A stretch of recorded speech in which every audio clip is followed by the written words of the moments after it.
Na magavana wanawake nchini walikaribishwa katika kaunti ya HomaBay kwa hafla ya uzinduzi wa mkakati wa G7 ambao ni ushirikiano kati ya magavana 7 wanawake humu nchini katika kaunti ya HomaBay.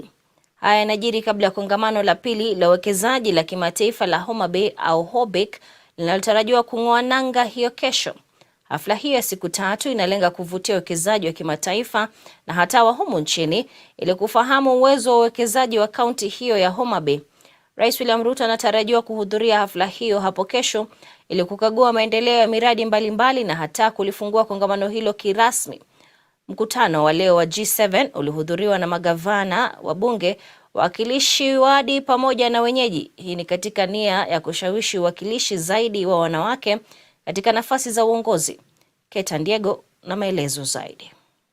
Kongamano la kimataifa la uwekezaji la HomaBay limeanza kwa kishindo kufuatia tukio la awali leo hii ambapo magavana 7 wanawake wakiongozwa na gavana wa HomaBay Gladys Wanga walikutana na wanawake wa eneo hilo kuzindua mkakati wa G7 kwa lengo la kuongeza idadi ya wanawake katika nafasi za uongozi na pia katika maandalizi ya hafla ya HoBIC inayoanza kesho. Tukio la G7 linalenga kuwawezesha wanawake katika nafasi za uongozi kushughulikia vikwazo vinavyozuia ushiriki wa wanawake katika masuala ya uongozi na kutetea utawala bora miongoni mwa viongozi wanawake nchini. Katika hafla hiyo, Mheshimiwa Priscilla Nyokabi aliwasilisha mkakati wa G7 na mbinu zinazotumika kuongeza idadi ya magavana wanawake kutoka magavana 7 hadi 16 katika uchaguzi ujao. This G7 is the Women Governors Caucus. Katika COG ya kwanza mmesikia tulikuwa na G0. COG ya pili tukakuwa na G3. G3 ilikuwa Governor Anne Waiguru, Governor Charity Ngilu and the late Governor Laboso. Sasa wakati huu tuko na 7 women governors.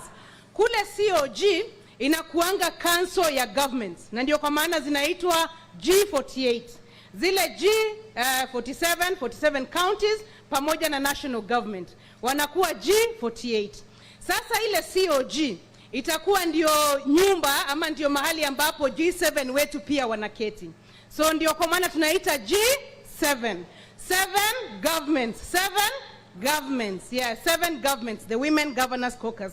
Na hii 7 governments is so that our women governors kutoka hii G7 tuende G16. G7 to G16. Na katika hii G7 pia tufanye devolution. Vision ya G7 is women-led counties delivering the promise of devolution. Women-led counties delivering the promise of devolution. Devolution ilikuja Kenya 2010. Na kwa vile Wakenya wengi wanapenda devolution, tunataka women governors wetu hawa under G7. Devolution kwa county zao ndio itakuwa the best. Helen Mushulu, wakilishi kutoka ofisi ya Umoja wa Mataifa ya wanawake, aligusia maendeleo ya viongozi wanawake pamoja na uwakilishi wao ambayo kulingana naye bado uko chini ya 2/3 ya uwakilishi wa kijinsia nchini Kenya. So I'm sure we also from the Kenya's 2022 election the performance of the women leaders across the board at the national level.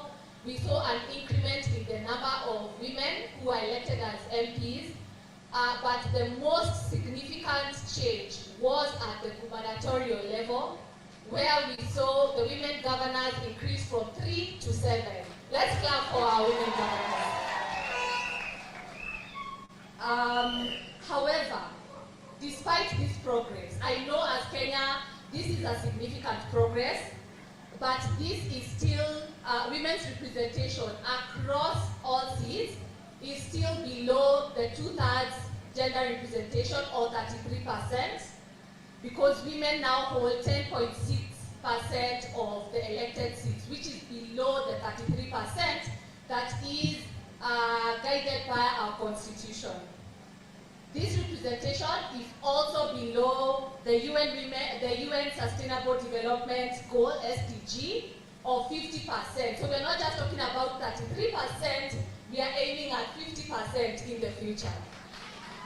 Mwenyekiti wa baraza la magavana na gavana wa Kirinyaga Anne Waiguru aliwasilisha mikakati ya awali na ya sasa ya kuongeza idadi ya viongozi wanawake, na pia alimsifu gavana Wanga kwa kazi nzuri katika kaunti ya HomaBay, ishara kamili ya nguvu ya mwanamke aliyepewa nafasi ya uongozi. To G16. And we realized that if we just keep talking about increasing the number of women governors, we will not get there unless we come up with a clear and concise strategy. And the strategy number one was to support women governors who are already elected. That is where you begin. Because if they perform well, if the existing women governors deliver the promise of devolution, then it will be easy to convince electorate to elect other women as governors. And that is why we have a G7 strategy. Ideally, in my view, the strategy should read G7 to G14 so that people can see the vision of where we are going. Sindio, can you hear me at the back? So that people can know where we are going from G7 to G16 to G16. Devolution has played a very significant role in opening up leadership decision making, and we have understood that yes, governors are elected, but what we have seen in the last 1 year, I will tell you yesterday, I came early yesterday to see what Governor Wanga has been doing. And I will tell you as a second-term governor, I am so impressed. I am so impressed, Governor. And I'm not saying this because she is a woman governor. This is what we are saying. We elect women governors because they are capable. Nikiripotia Dira ya Hope TV, langu jina ni Kate Andiego.